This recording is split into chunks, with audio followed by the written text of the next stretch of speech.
Olá pessoal do canal, tudo bem com vocês? Aqui quem fala é o Mo. Eu não me apresentei no último vídeo, nosso primeiro vídeo do canal, mas eu sou o Mo e você está no Pixel Antigo, onde você viaja no tempo e resgata a essência dos games retrôs. E hoje eu estou com um convidado especial, que é a outra pessoa que também pertencerá ao canal Pixel Antigo, também idealizou esse projeto comigo, que é o meu irmão. Meu irmão, né? Ele vai se apresentar aí também. E aí, pessoal, aqui é o Josh. Então, pessoal, a gente está comentando hoje sobre os preços elevados dos consoles antigos, né? Que são atribuídos a diversos fatores, né? E a gente vai discutir cada um desses fatores aqui e as principais razões. A gente vai tentar entender e também, no final, a gente vai pensar também como furar essa bolha. Uma das coisas que eu me propus desde o início deste canal era tentar levar às pessoas esse debate, porque, vejam bem, não é normal a gente começar, a gente já pode começar a discutir, mas isso não é normal você chegar no Mercado Livre e você ter pela frente alguns consoles que não são raros sendo vendidos com um preço de um fator que é a raridade. Primeiro a gente tem que entender que o colecionismo, não só de consoles, é uma parada bem complexa e que envolve, assim, vários fatores, né? Mas o principal fator, que eu acho que o Josh vai concordar, é a escassez. A escassez Sim. E a demanda faz com que esse console tenha uma base de preço alta. Esse é o primeiro motivo. Sim, a gente pode olhar vários exemplos, né? A gente tem diversos consoles hoje que, pelo fato de não serem mais fabricados, né?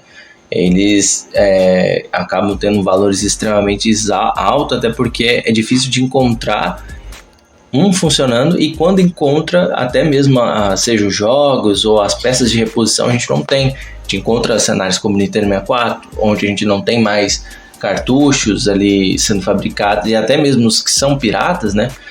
A gente tem ali um valor muito alto ali da produção o custo alto de produção para aquele cartucho. Então começa por aí. Então quando chega aqui pra gente, a gente chega com um valor extremamente caro, né? Então assim, Nintendo 64, Sega Saturn, a gente não tem leitor mais, a gente não tem... O próprio PlayStation 1 que eu citei no outro vídeo pra galera, né? Que eu falei que eu prefiro a emulação, que estava preferindo a emulação porque simplesmente eu não tinha conseguido achar um leitor. A gente tentou comprar do AliExpress várias vezes e mas veio com rebarba, veio já com defeito. Então isso já é a escassez. Já poderia ser um fator de elevar o preço desse console. Só que não é bem assim, não existe uma tabela. E eu tenho uma visão, por exemplo, nos carros a gente tem a tabela FIPE, né? Que um carro ele não pode ser vendido mais do que um outro carro, um outro tipo de modelo. E isso também reflete ao consumo, a questão de escassez, ao motor e tudo mais. E a gente não vê isso no colecionismo, principalmente nos consoles.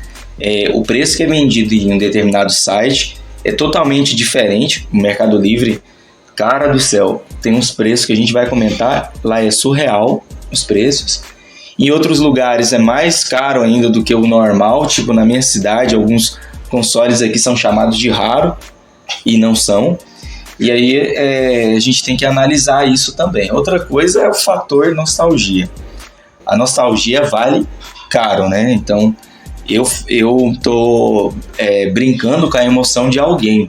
Alguém teve um PlayStation 1 na infância, jogou pra caramba, e aí a pessoa coloca lá esse PlayStation 1 sendo vendido a R$600.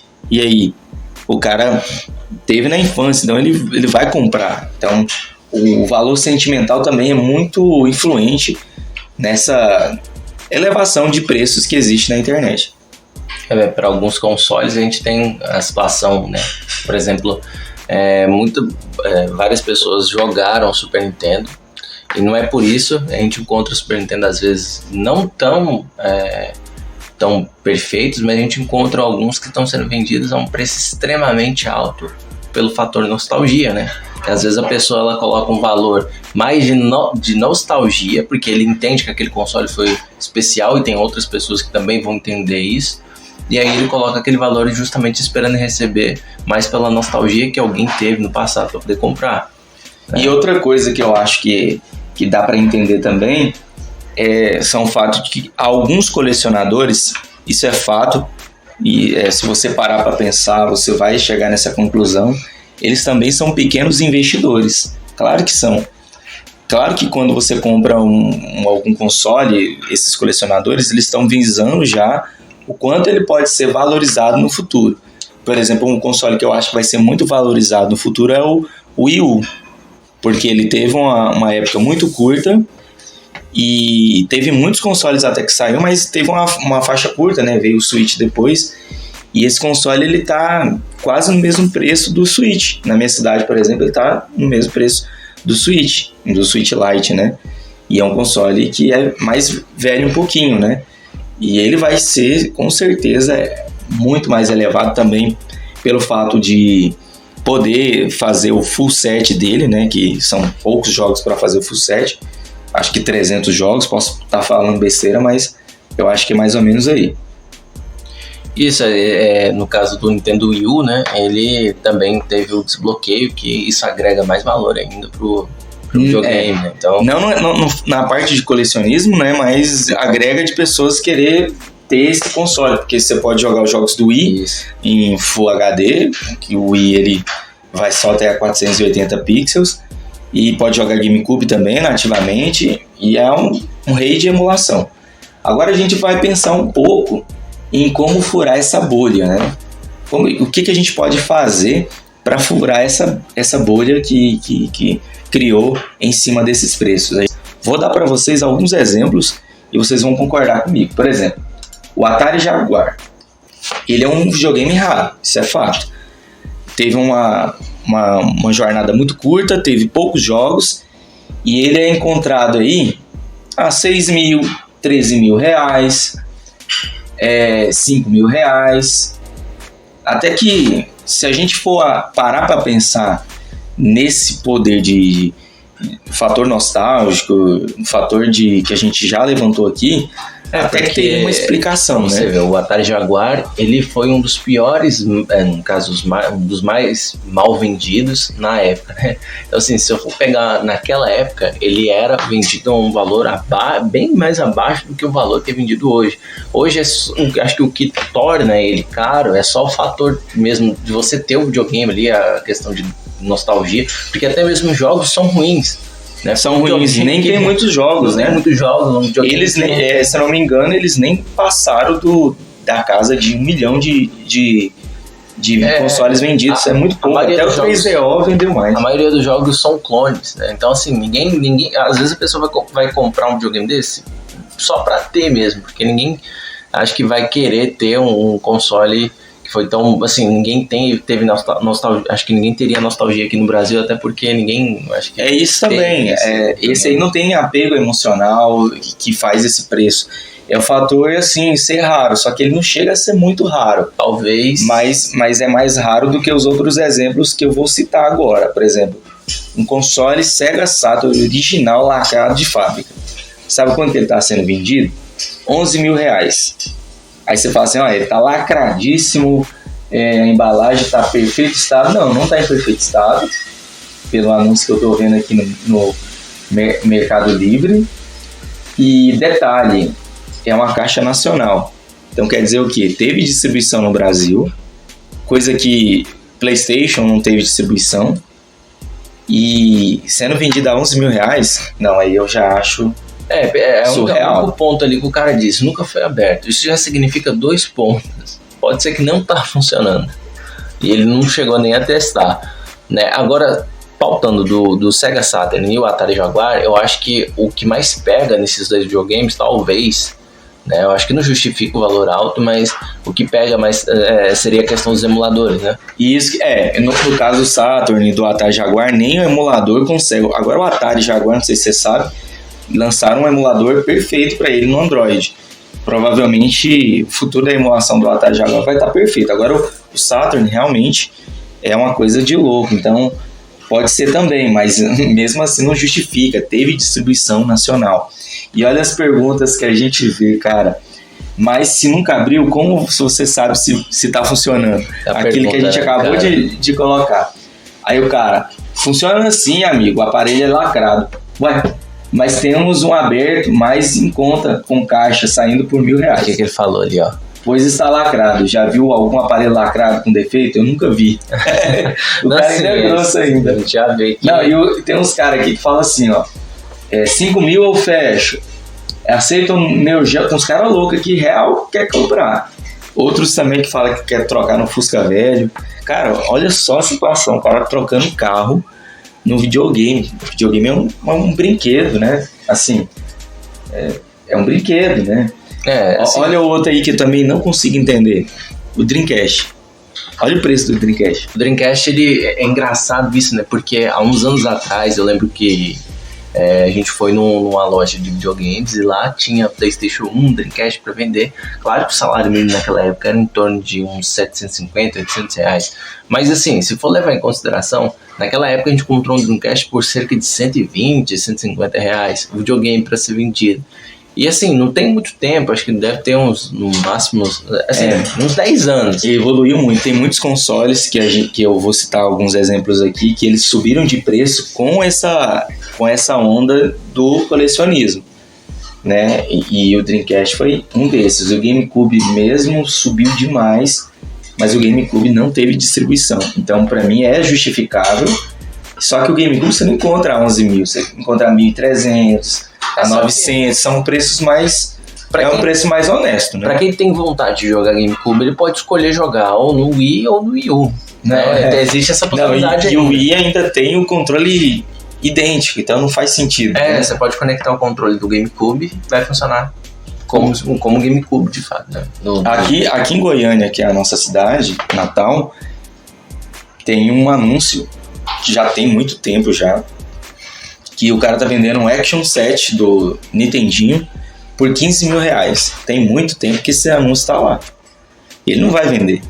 Quem é o trouxa que vai comprar? Né? E o Nintendinho é outro que não teve distribuição nacional, mas teve vários clones. Exato. Então, assim... E a gente tem umas coisas muito loucas aqui, tipo o Super Nintendo também, todo sujo, do Mercado Livre, por cerca de R$10.000. Não faz sentido algum, né? Não tá a questão de ser lacrado nem nada. Provavelmente esse vai estar funcionando, pelo menos, né? Tem certeza, né? Exato. Provavelmente ele abriu, testou. A questão é que acho que só por conta do plástico ali... isso que eu não entendo. Tem um canal que eu recomendo demais vocês assistirem, né? Que, inclusive, já conversei inúmeras vezes com o Madruga do canal Madrugamers. Ele faz um trabalho que é postar vídeos sobre... preços, que ele fala estapafúrdios, e lá tem uma coletânea, né? Ele vai falando desses preços e ele vai brincando, fazendo chacota com os caras que anuncia lá, porque é isso que a gente tem que combater dessa forma. A gente não precisa de aceitar, submeter esses preços, a pessoa falar que é raro e você acreditar que é raro. Basta você digitar, você tem internet hoje em dia, basta você digitar que você vai ver na hora se aquilo é raro ou não é. E outro fator que fez eu fazer esse vídeo, claro, é uma continuação daquilo que a gente já conversou no outro vídeo sobre emulação, mas o que fez também a gente falar sobre isso foi também um outro canal que eu acompanho, o Rambo dos Jogos. Inclusive ele tem um quadro muito interessante, chama-se Sexta Clássica, não, Sexta Dia de Alugar Fita, né? Que ele joga como se fosse aquela ideia de antigamente, na sexta-feira, de alugar. E aí ele comprou um Chrono Trigger completíssimo, né, na caixa, lacrado, por, acho que foi quase 2.000 e poucos reais. Eu não compraria, e você? Eu não compraria não, inclusive... Porque dá pra jogar traduzido, né? Exato, eu penso o seguinte, olha, se você tá querendo conhecer as plataformas antigas, se você tem desejo de jogar, existem diversas formas de você conseguir isso, né? E uma delas, as mais práticas, seria a emulação. E eu sou totalmente a favor da emulação, porque se você não tem emulador, imagina que a gente não tivesse no mundo sem emulação. Imagina só. Os jogos estariam mortos, né? Porque tem jogos que provavelmente vai ser relançado pela Nintendo ou pela Sony.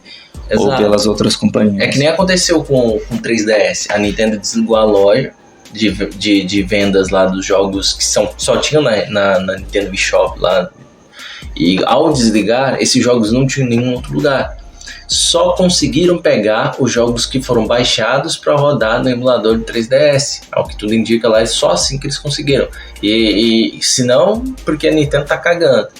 Então, nesse ponto de vista, se não fosse pela emulação, muitos jogos tinham ficado no esquecimento. Porque a gente não tem... De arcades, principalmente, né? Porque cada máquina era um sistema novo. Exato. E ninguém consegue lembrar 100% de todos os jogos de um console. Principalmente do Super Nintendo, por exemplo. Então, para guardar essas raridades, essas relíquias, né? A gente precisa de ter emulação. Para poder saber como é que aquele jogo... E a emulação é justamente agora... Indo para a parte final do vídeo, já tá passando do tempo já que a gente pensou, mas aí que a gente vai conversando e o assunto vai ficando interessante. E a parte assim, para a gente furar essa bolha é justamente a própria emulação. Existe a emulação oficial, que são os jogos que são relançados pelas companhias, que eu acho assim, às vezes até loucura, né? Por exemplo, a Nintendo, acho que tem 2 anos atrás, lançou um Fire Emblem, relançou pro Switch, e com caixinha e tudo, só que o jogo é baixado, é uma ROM do sistema online, e o preço lá em cima, o preço de jogo cheio, 1.000 e tanto conto. Então assim, é surreal, só que você tem essa opção, né?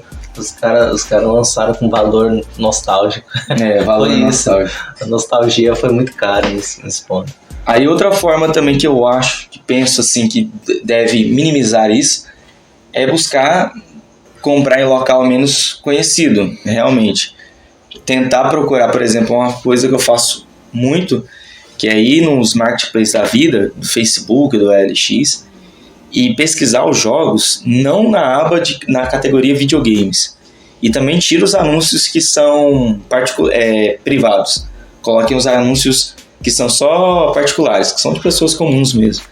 Uma vez eu achei lá, um cara tava anunciando um Nintendinho, e a pessoa colocou lá assim, tipo, game velho, porque a pessoa nem sabia o que era. Outra vez, colocaram lá um DVD, e era um outro console, era um Play 2.